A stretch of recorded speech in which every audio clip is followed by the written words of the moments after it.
Hello मेरे साथियों, आप सभी का आपके अपने यूट्यूब चैनल एग्जाम स्टडी में स्वागत है। तो साथियों, आप सभी को पता है कि हम देख रहे थे जो हिंदी लिटरेचर हिंदी साहित्य है, उसके हम अध्याय दूसरा देख रहे थे साथियों। गीत गाने तो मुझे सरोज स्मृति, ये तो हमारे गीत है। इसमें तो कविता है साथियों, उसकी हम व्याख्या देख रहे थे साथियों, यानी कि पाठ का कवि परिचय और सार भी देख रहे थे साथियों। तो आज हम देखेंगे शब्दार्थ सपक्षम व्याख्या और विशेष देखने वाले हैं। रोज आपको 7 दिन की क्लासें मिल रही है, किसी भी क्लास से वंचित ना रहे, ताकि आपकी क्लास में अच्छी परसेंटेज बन सके साथियों। तो पार्ट नंबर दूसरा है हमारा।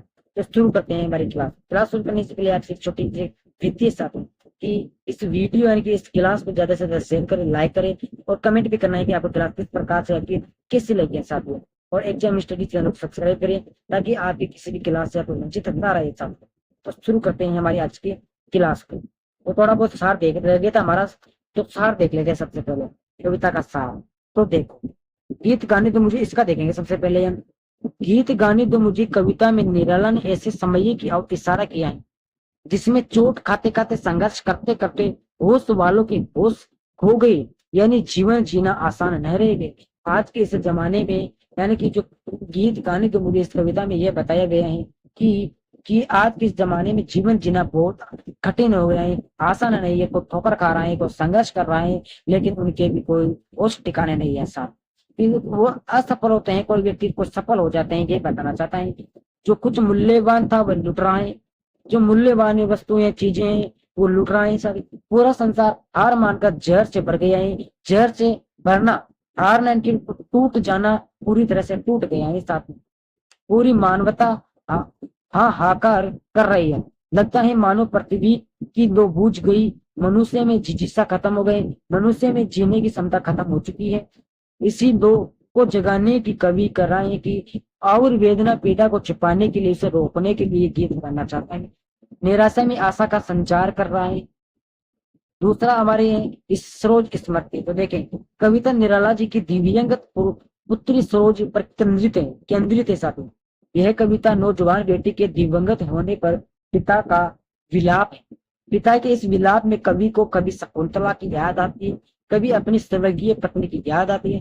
बेटी के रूप रंग में पत्नी का रूप रंग दिखाई देता है। जो अपनी बेटी है साथियों, तो उसमें उसकी पत्नी की याद आती है, उसका रंग रूप दिखा देते हैं, उनकी शक्ल उसको दिखाई देती है साथ, जिसका देहांत हो चुका है, बहुत समय हो चुका है। इसका चित्रण निराला ने किया है। यह नहीं, इस कविता में एक भाग्यहीन पिता का संघर्ष भी है। समाज से उसकी संबंध पुत्री के प्रति बहुत कुछ न कर पाने का अकर्मण्यता का बोझ भी प्रकट होता है। इस कविता के माध्यम से निराला का जीवन संघर्ष भी प्रकट हुआ है। तभी तो वह कहते हैं, दुख ही जीवन की कटा रही, क्या कहूँ आज तो नहीं गई। यही बताना चाहते हैं कि ये उसकी पत्नी का देहांत हो चुका है और वो अपनी जो पुत्री है साथ में नौजवान बेटी है, बेटी का क्या नाम है, तो सरोज नाम है उनका। तो उसकी बेटी में उनकी पत्नी की शक्ल को प्रकट करता है। उनके जो प्यार प्रेम था पत्नी के प्रति उसके अंदर देखता है साथ, यही उसके जीवन का संघर्ष है और वही इस कविता में बताना चाहता है साथ। गीत गाने तो मुझे इस कविता की सब पश्चिम व्याख्या देखेंगे। सबसे पहले हम इसको पढ़ लेते हैं साथ में।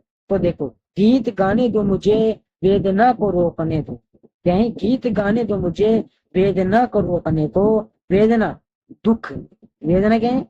दुख को रोकने दो मुझे गीत गाकर।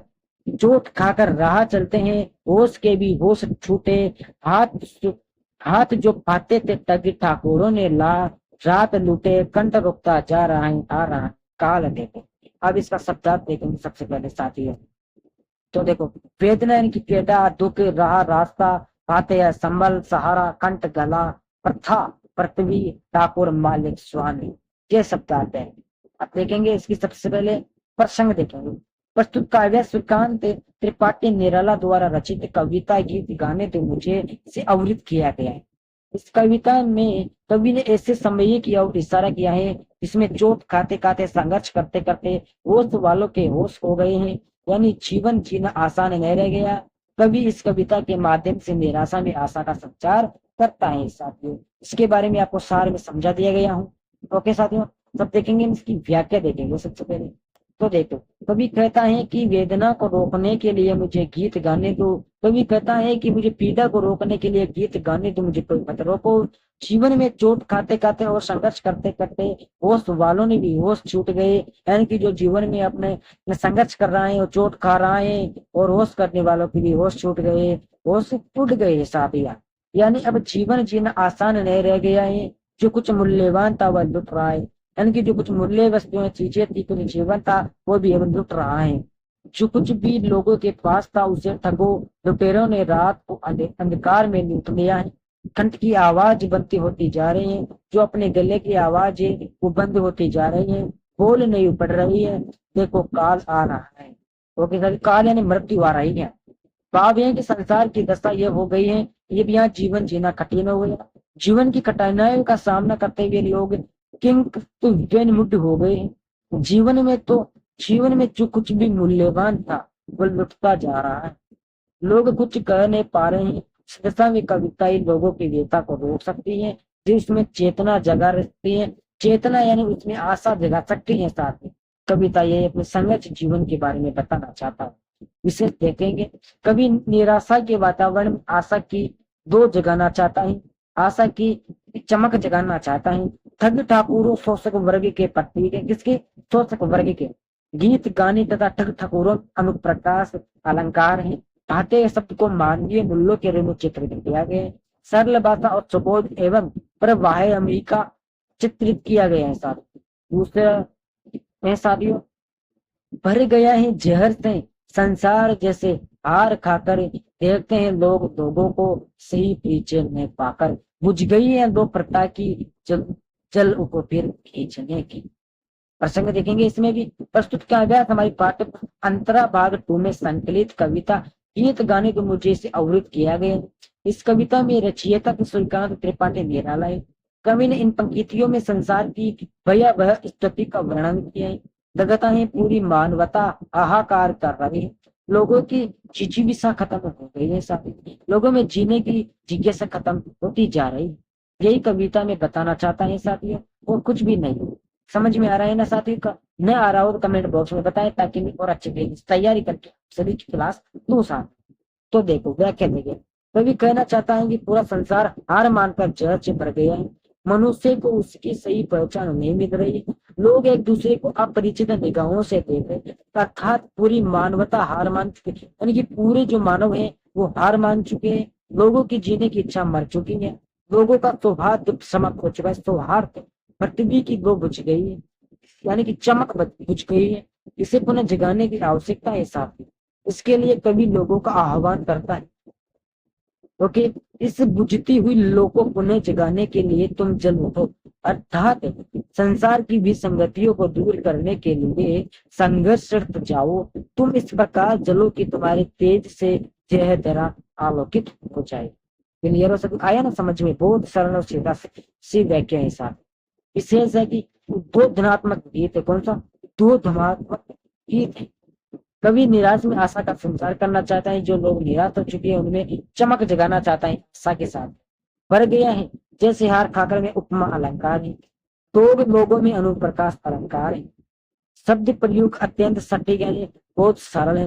भाषा सहजताओं में लाक्षणिक है साथ। अगला है हमारी कविता की स्रोत स्मृति।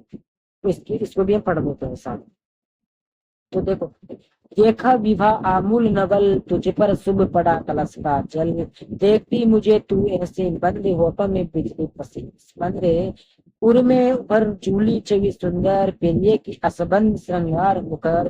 तू खुली एक उच्छ्वास संग विश्वास स्तंभ बंद अंग अंग। नृत्य नयनों से आलोक उतर, कांपा उदर पर थर थर। देखो मैंने वह मूर्ति दी थी मेरे वसंत की पतंग के साथ। शब्दार्थ देख लेते।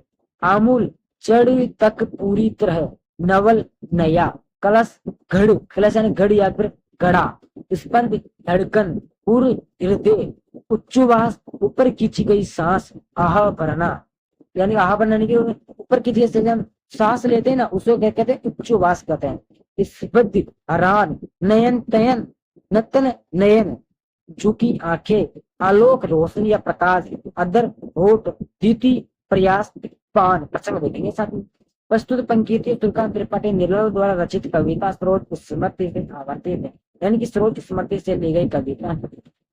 ये कविता कवि की दिव्यता पुत्री स्रोत पर केंद्रित है। ये कविता एक शोक गीत यानी कि शोक यानी दुख पीड़ा वाली गीता है, गीत है। ये कविता कवि के हृदय का विलाप यानी शोक दुख पीड़ा वाली है। इस कविता में एक बाघ पिता का जीवन संघर्ष एवं कुछ न कर पाने का आक्रमण है बोल के साथ व्याख्या देखेंगे साथ में। ये कवि पुत्री स्रोत से को संबोधित करते हुए कहता है कि मैंने तेरी विवाह देखा है, क्या देखा है, मैं तुम्हारी विवाह का साथ देखी के साथ तूने पूरी तरह से एक नया रूप धारण किया हुआ है।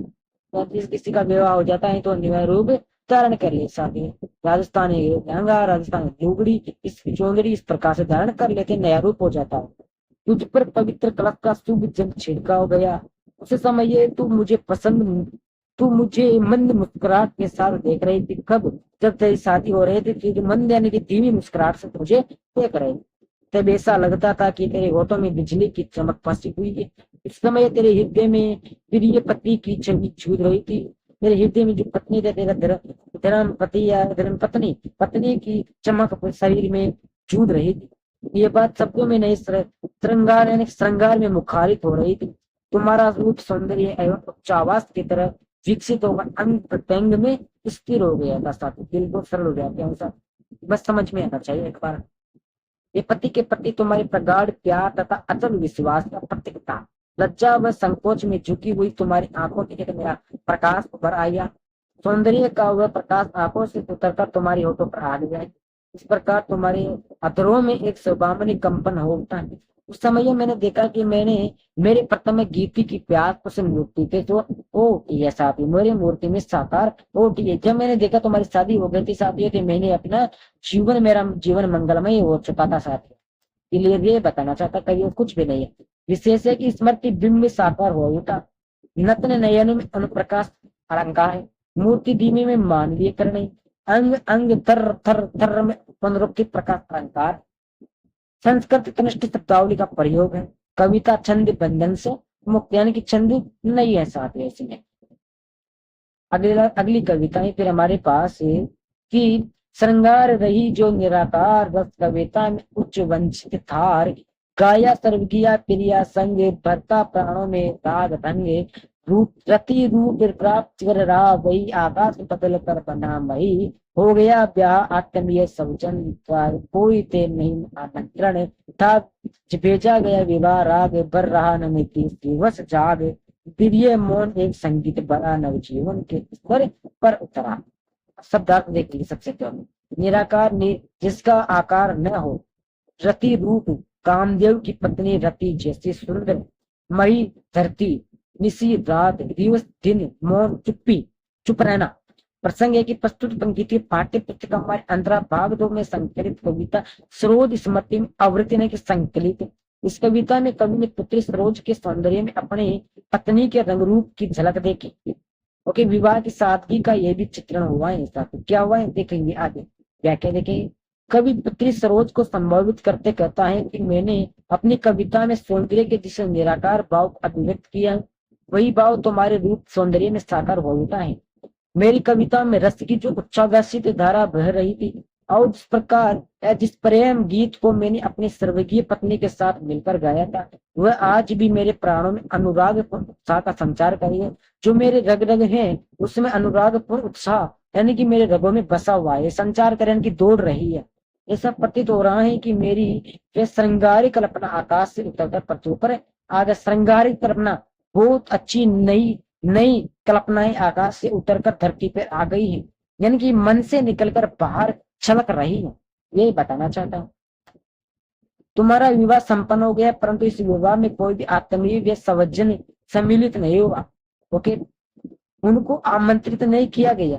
विवाह अत्यंत सादगीपूर्ण ढंग से संपन्न हुआ। इस विवाह में कोई राग रंग नहीं हुआ, कोई गीत नहीं गाई, घर में किसी प्रकार की चहल पहल नहीं हुई, रात भर भी कोई नहीं जागा, बस सर्वत्र सभी जगह मौन भरा संगीत समाया हुआ।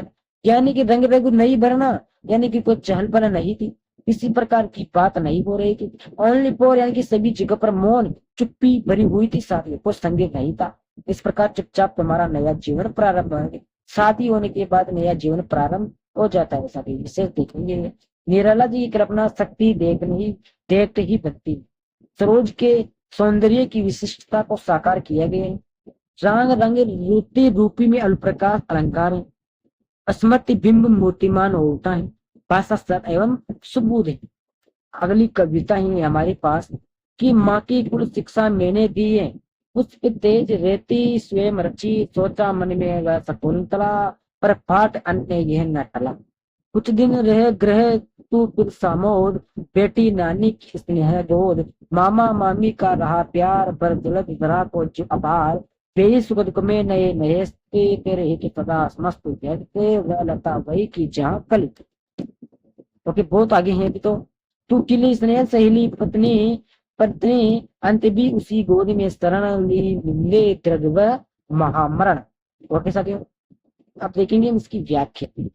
तो देखो, कवि कहना चाहता है कि हे पुत्री, तेरी माँ तो तुझे बचपन में छोड़कर स्वर्ग सिधार गई, अतः मैंने ही तुझे ये सभी शिक्षाएं दी जो माँ को देनी चाहिए। देखो, माँ अपने बेटे को बहुत सारी शिक्षा देती है, लेकिन कवि कहना चाहता है कि तेरी माँ तो बहुत समय पहले ही, जब तुम छोटी थी, बच्ची थी, ये सभी तुम्हारी माँ को छोड़कर चली गई थी, और तुम्हारी माँ को जो भी शिक्षा देनी थी साथ ही वे सभी शिक्षाएं मैंने तुझको दी है। साथ ही तेरे विवाह के उपरांत मैंने ही तेरी पुष्प सेज को तैयार किया है। पुष्प सेज यानी कि जो वरमाला, यानी कि जो मालाएं होती है, स्टेज प्रोग्राम होता है, उस सभी को मैंने ही तैयार किया है। साथ ही उस समय मैं मन में ये सोच रहा था कि तुझे उसी प्रकार विदा करूंगा जैसे कर्ण कर्ण ऋषि ने शकुंतला को विदा किया, अर्थात मुझे भी कर्ण ऋषि के समान वेदना हो रही है, पीड़ा हो रही है। यद्यपि मुझे तुझे शकुंतला वाला पाठ नहीं पढ़ाया गया, यानी कि तुम्हें शकुंतला वाला शिक्षा नहीं दी गई, पाठ नहीं पढ़ाया गया, तुझे कहानियां बताई गई। तुम्हारे जीवन और यौवन की कनाएं शकुंतला से सर्वथा भिन्न थी। पुत्री, तुमने कुछ दिन अपने ससुराल से व्यतीत किए और फिर अपनी नानी की स्नेहपन गोद में तूने जब रोकी तो नानी के घर आ गई।